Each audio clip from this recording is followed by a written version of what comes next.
अस्सलाम वालेकुम क्लास। आज हम स्टार्ट करेंगे 9th आर्ट्स जनरल साइंस का नेक्स्ट टॉपिक। जैसे कि हमने चैप्टर स्टार्ट किया हुआ है साइंस का तारुफ और किरदार, और आज हमारा टॉपिक जो हम डिस्कस कर रहे हैं वो है साइंस और टेक्नोलॉजी का हमारी ज़िंदगी में क्या किरदार है। जैसे कि क्लास मैंने आपको साइंस की डेफिनेशन पहले बताई थी जब हमने चैप्टर का स्टार्ट किया था कि साइंस का लफ्ज़ जो है वो एक लातीनी लफ्ज़ साइंटिया से ओरिजिनेट हुआ है। इसके लुग़वी मानी है हक़ाइक़ का असली शक्ल में बाकायदा मुतालिया करना। ठीक है, फिर हमने साइंस की ब्रांचेस को मुख्तलिफ ब्रांचेस को डिस्कस किया है। आज हम ये डिस्कस करेंगे कि साइंस और टेक्नोलॉजी का हमारी ज़िंदगी में क्या किरदार है। जैसे कि सबसे पहला टॉपिक ये है कि हमारी रोज़मर्रा ज़िंदगी में इस्तेमाल होने वाली अशिया, हम जितनी भी अपनी रोज़मर्रा ज़िंदगी में इस्तेमाल होने वाली अशिया इस्तेमाल कर रहे हैं उनमें जो है वो साइंस और टेक्नोलॉजी का बे इंतहा जो है वो किरदार शामिल है। अब वो किस तरह से शामिल है? हमारी रोज़मर्रा ज़िंदगी में इस्तेमाल होने वाली अशिया मसलन कुम्हार का चाक, कुम्हार किसको बोलते हैं जो मिट्टी के बर्तन वगैरह बनाता है, लोहार की बट्टी, जुलाहे का तकला, जुलाहा किसको बोलते हैं जो कपड़ा वगैरह बुनता है, तकला जो वो औजार वगैरह इस्तेमाल करता है उसके लिए, किसान का हल, चप्पों से चलने वाली कश्तियाँ वगैरह, ये सब कुछ जो है वो टेक्नोलॉजी पर जो है वो मुश्तमिल है। तो ये तमाम चीज़ें जो है वो हम अपनी रोज़मर्रा ज़िंदगी में इस्तेमाल कर रहे हैं और इन तमाम चीज़ों का साइंस और टेक्नोलॉजी से गहरा ताल्लुक़ है। नेक्स्ट हमारा जो टॉपिक है वो है बिजली। अब बिजली जो है वो क्या है, 19वीं सदी के निफ्स में बिजली के वसी पैमाने पर तैयारी और तरसील ने घरेलू और सनती इस्तेमाल के लिए बेशुमार ईजादात को जन्म दिया।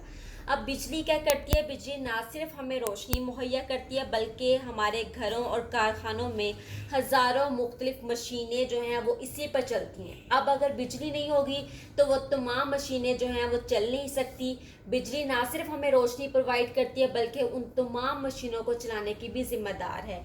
और बिजली जब चलती है तो इससे जो है वो हमें एक एनर्जी मिलती है, उसको हम मैकेनिकल एनर्जी बोलते हैं।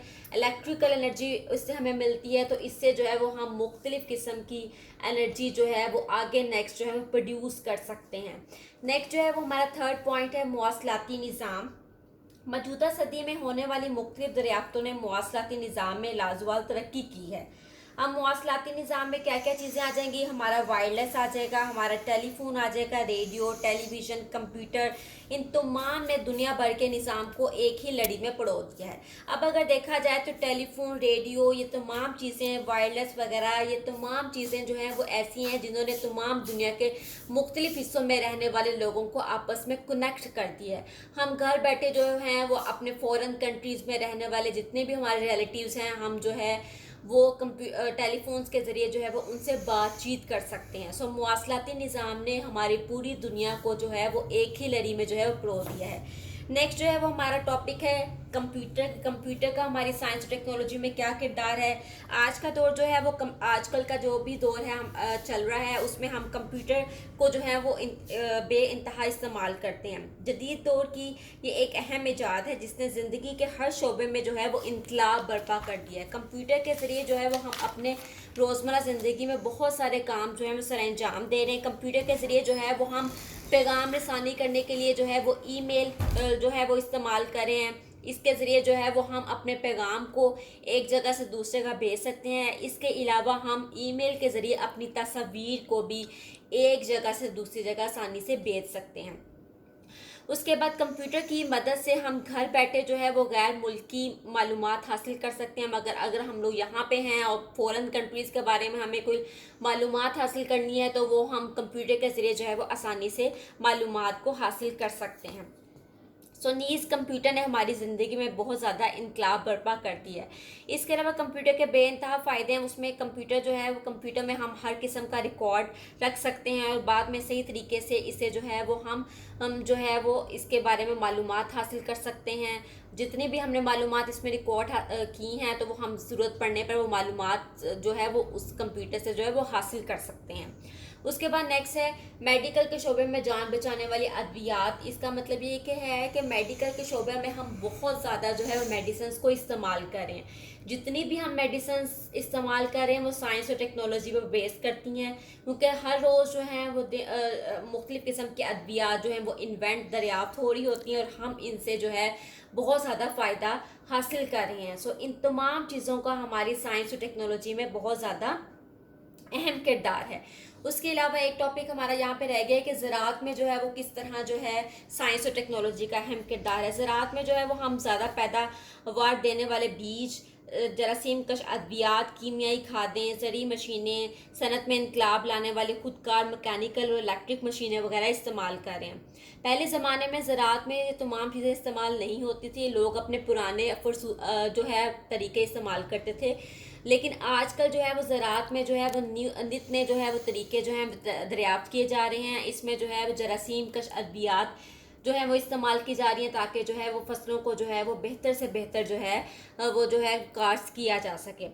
उसके बाद जो है अलगर्ज अगर हम इसका पूरे का खुलासा देखें, इसका पूरे का क्या खुलासा क्या निकलेगा साइंस टेक्नोलॉजी का हमारी ज़िंदगी में क्या क्या किरदार है, इसका खुलासा ये है कि साइंस ने जो है वो हमारी ज़िंदगी को बेहतर से बेहतर पहुंचाने के लिए, हमारी ज़िंदगी को बेहतर से बेहतर सहूलियात देने के लिए जो है वो बेशुमार ईजादात की हैं। इस वक्त ज़िंदगी का शायद ही कोई ऐसा पहलू हो जो साइंस और टेक्नोलॉजी से मुतासिर ना हुआ हो।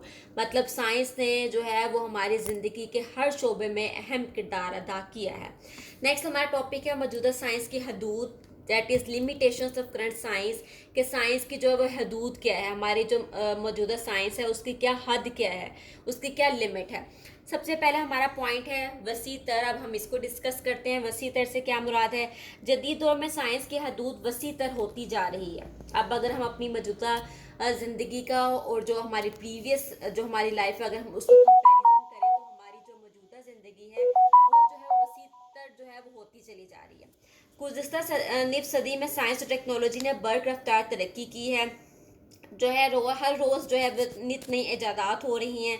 कल जो नामुमकिन नज़र आता था आज वो हमें मुमकिन नज़र आ रहा है। लेकिन इन तमाम कामयाबियों के बावजूद बहुत से मामूलात ऐसे हैं जिसमें साइंस जो है वो हमें बेबस नज़र आती है। ज़रूरी नहीं है कि साइंस जो है वो हमारी ज़िंदगी के हर मुश्किल मामलात में हमारी रहनुमाई करे। बहुत सारे हमारी ज़िंदगी के ऐसे पहलू हैं जिसमें साइंस जो है वो बिल्कुल बेबस है। इंसानी इल्म बहरहाल मुमकिन नहीं हो सकता, मुकम्मल नहीं हो सकता। साइंस की भी कुछ ऐसी मजबूरियां और हदूद हैं जिनको फलांग कर आगे जाना इसके लिए फ़िलहाल मुमकिन नहीं। हर इंसान की जैसे मजबूरियां होती हैं इसी तरह साइंस की भी कुछ ऐसी मजबूरियां, कुछ ऐसी लिमिटेशंस, कुछ ऐसी हदूद हैं जिसको वो फलांग के जो है वो आगे नहीं जा सकती। वो आगे तब जाएगी जब जो है वो इसमें मज़ीद जो है वो तरक्की जो है वो होती चली जाएगी। उसके बाद नेक्स्ट है जेनेटिक इंजीनियरिंग। जेनेटिक इंजीनियरिंग क्या है? मेडिकल के शोबे में जेनेटिक इंजीनियरिंग के ज़रिए हार्मोन और मुख्तलिफ इलाज बीमारियों के ख़िलाफ़ जो है वैक्सीन तैयार की गई है। और जेनेटिक इंजीनियरिंग जो है अभी तक जो है वो ला इलाज है। जीनोम की स्टडी भी अभी नामुमकिन है। जीनोम मतलब जीन्स की स्टडी वगैरह भी अभी नामुमकिन है। इसके अलावा एड्स, हेपेटाइटिस और भी बहुत सारी ऐसी बीमारियां हैं जिसके पर जो है वो अभी साइंस जो है वो मज़ीद काम कर रही है और इसमें जो है वो नित नए इजादात अभी होना बाकी हैं। मतलब अभी तक उसकी हदूद जो है वो लिमिटेड है। आगे नेक्स्ट हमारा है nuclear race genetic engineering. Nuclear race genetic engineering क्या है? इसकी बदौलत जो है फसलों की बेहतर इकसाम की तैयारी के बावजूद बनी नूं इंसान के लिए खुराक का मसला पूरी तरह हल नहीं हो सका। इसके लिए ऐसे प्लांट वैरायटी की ज़रूरत है जो बढ़ती हुई आबादी का साथ दे। जो है वो इजाफा होता चला जा रहा है लेकिन हमारे वसाइल जो है वो उस तरीके से नहीं बढ़े।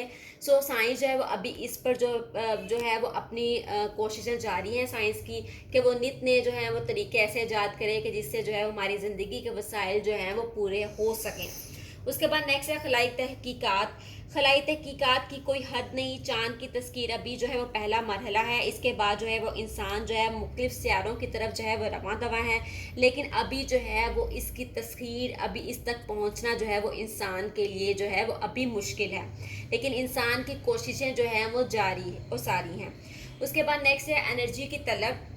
जो जो हमारी आबादी बढ़ रही है, एनर्जी की तलब में क्या होता जा रहा है, उसमें इजाफा होता चला जा रहा है।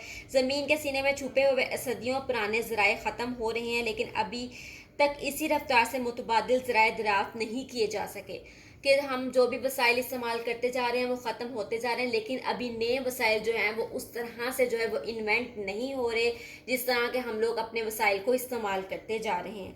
पुरअमन मकासद के लिए न्यूक्लियर एनर्जी का इस्तेमाल बढ़ रहा है, लेकिन इससे भी अलग मसाइल ये है कि न्यूक्लियर वेस्ट को ठिकाने लगाना अब भी अहम मसला बनता जा रहा है। मतलब हम अपनी एनर्जी की ज़रूरत को पूरा करने के लिए हम न्यूक्लियर जो है वो एनर्जी को इस्तेमाल कर रहे हैं, लेकिन न्यूक्लियर एनर्जी से बहुत ज़्यादा जो है वेस्ट मटीरियल भी निकलता है। अब ये वेस्ट मटेरियल क्या होता है कि अब ये वेस्ट मटेरियल या तो जो है वो चिमनियों के थ्रू जो है वो एटमॉस्फेयर में जो है वो एलिमिनेट कर दिया जाता है, वहाँ पे खारिज कर दिया जाता है। अब ये न्यूक्लियर वेस्ट एलिमिनेट अपनी तरफ से इंडस्ट्रीज़ के लोग जो हैं वो अपनी तरफ से तो इसको एलिमिनेट कर देते हैं, लेकिन ये क्या करते हैं कि तमाम जितने भी वेस्ट मटेरियल्स हैं ये हमारी एनवायरनमेंट को पोल्यूट करें। तो साइंस अभी इस पर भी अमल जो है, साइंस का भी इस पर भी जारी है कि न्यूक्लियर जो जितना भी वेस्ट मटेरियल्स है उसको जो है वो सही तरीके से ठिकाने लगाने का कोई जो है वो काम सर अंजाम दिया जाए। उसके बाद नेक्स्ट है कुदरती आफात।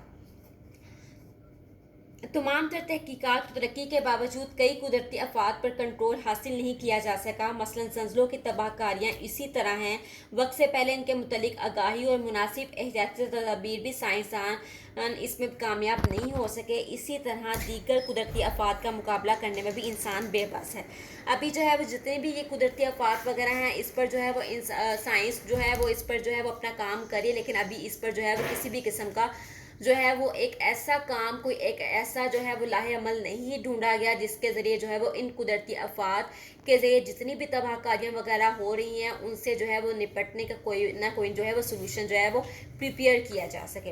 अलगर साइंसी तरक्की जो है वो जारी है, हर वक्त जो है दरियाफ्तें हो रही हैं, इल्म का दायरा जो है वो हमारा वसीतर होता चला जा रहा है। इंसान जो है वो साइंस में तहकीकात का ये सिलसिला जो है वो इंसान ने जारी रखा है। मुस्तकबिल में हम ये समझ सकते हैं कि आज से तकरीबन जो है वो आज का जो दौर है और जो हमारा आने वाला दौर है वो इससे जो है वो बेहतर होगा, वो इससे ज़्यादा खूबसूरत होगा।